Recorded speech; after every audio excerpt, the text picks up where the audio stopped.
والتین والزیتون وطور سینین وهذا البلد الامین لقد خلقنا الانسان فی احسن تقویم صلوات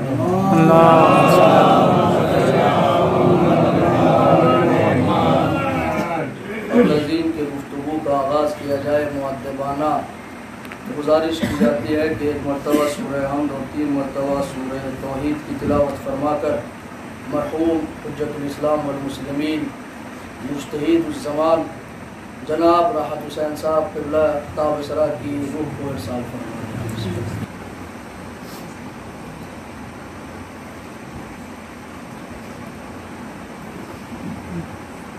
درود پڑھنے پر محمد